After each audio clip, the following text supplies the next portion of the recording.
What up, dudes? It's Gaz, and welcome back to another Warframe video. Today we're going over Helminth Invigorated Atlas, getting some big power, strength, and health upgrades from the Helminth Invigoration Chair. We're also going to briefly discuss how I think armor is underpowered currently, and how maybe they could potentially change it, or do something, hopefully, because it really is an outdated stat. Before we get into it, make sure you are subbed to the YouTube channel, and make sure you check out the live stream channel as well. We will be doing an endurance run today. Level 10,000 Steel Path enemies, or whatever we feel like doing. So, it'll be with the Nell Prime, so expect a video on that coming in the next couple days as well. Alright, so Helminth Invigorated Atlas. What is going on with this one? Well, we got the Invigoration for 1,000 extra health, and 200% extra power strength. So, we can put on hardly any power strength mods and get a ton of power strength here. So with just the Umbral set, we've got 377% power strength. Keep in mind, we could actually go down some different routes here if we wanted to run another power strength mod and go over 400%. Not saying this is the build we're running, but there's actually a mod called Rubble Heap, or not Rubble Heap, Ore Gaze. There's an augment for Ore Gaze called Ore Gaze, and what it does is it gives you increased loot drop chance when you are hitting enemies affected by your 3. So it has base 25%, so you need 400% power strength to get this thing to guaranteed loot, and with this Invigoration, you can actually do it quite easily. So if you wanted to, use your Helminth Invigoration on Atlas, maybe put like Augur Secrets right here, that's 100% loot drop increased with Ore Gaze. So you can maybe try that out, because this is also petrifies also the ability that is going to be subsumable on other frames. You could actually, if you have an Invigoration on another frame, you could potentially try this, like Necros, getting extra loot and all that. But that's not the focus of the video today. The focus of the video today is going to be just lazy tank Atlas. With this much armor, we've got 1389 armor. That's going to be 82% damage reduction on your health. And we've got 1,000 extra health, so that makes Arcane Grace heal us even more. We're going to be healing 6% of our health per second for 9 seconds. And then don't forget about Atlas's passive. When you kill an enemy who is petrified or whatever, it gives you up to 1,500 increased armor. So you can get like nearly 3,000 armor. And you'd be like, wow, he must be a complete tank lord with that. Unfortunately, tank stats in this game are completely outdated, and shield getting has taken over. We've been in the shield getting meta for about a year now, so hoping that something changes, because with this much armor, 82%, we'll show some nerd math on why it's not really that great. So basically, the base of this build is we're going to be using Breach Surge for just stupid high damage numbers. When the enemies die affected by Breach Surge, they shoot out a spark that just wrecks enemies in the area. That's pretty much it. The rest of the build is just basically survivability stats. I just want to be as lazy as possible, and for normal levels, this is very, very lazy. So we're also going to be running the full Umbra set and Rubble Heap, the augment mod, which lets you basically just spam your 1 forever. As far as a stat stick for Atlas, usually you're not going to really... some people do like to go on the crit route, and you might see better results in the long run, but do remember that Blood Rush did get nerfed, and that does affect how the scaling of stat sticks actually goes. So if you want to run a stat stick for Atlas, I'm going to probably just say go up for upfront damage. Don't run Blood Rush. Don't run crit damage, whatever. Something like this is great. And a Riven with just upfront melee damage, Toxin, going to be good for you. Keep in mind the Furax Wraith does have built-in initial combo of 20. The Frag Prime also has built-in initial combo. So it can be a pretty good stat stick for Atlas without having to build any combo. Although not like building combo is very hard, to be honest. Prime Heavy Trauma, because it's a mostly impact-focused Exalted, his Exalted Punchy Fists. You will easily see multi-million damage numbers with something like this. And I'm not really utilizing Invigoration too much. It's more of like just a lazy build to just have high health. But you can see like this actually looks pretty okay. But remember, I have about 3,000 armor.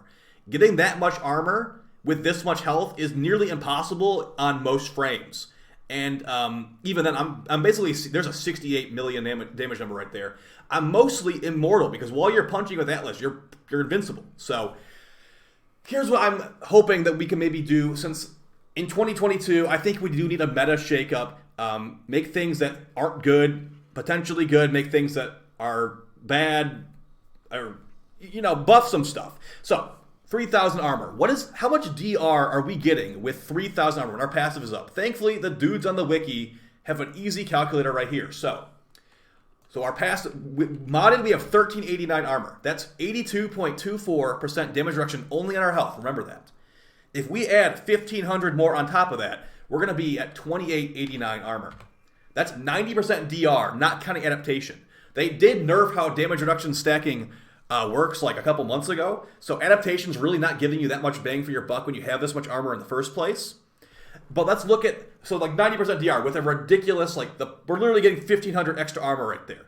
Let's look at the base values for a lot of these frames armor-wise. The highest in the game is Valkyrie Prime, getting 70% damage reduction with 700 armor. The general, the biggest bulk of frames have 300 armor or lower. So we're looking at Excalibur Prime, Excalibur Umbra, Frost Prime, 50% DR on health.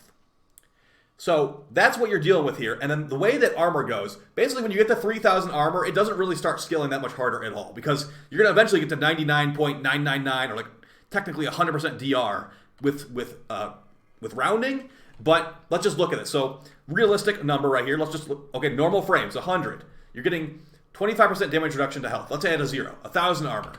76.92. Another 0. We're at 10,000 armor. It's pretty much impossible to get this much armor, and we're only at 97% damage reduction. When you get to a high enough level, the enemies are still going to one-shot you. So when we add another 0 on top of that, now we're at what? 100,000 armor? You're not even immune to damage with 100,000 armor. Literally impossible to do. So what I'm assuming, and we could just keep adding zeros until it rounds to 100% damage reduction on health.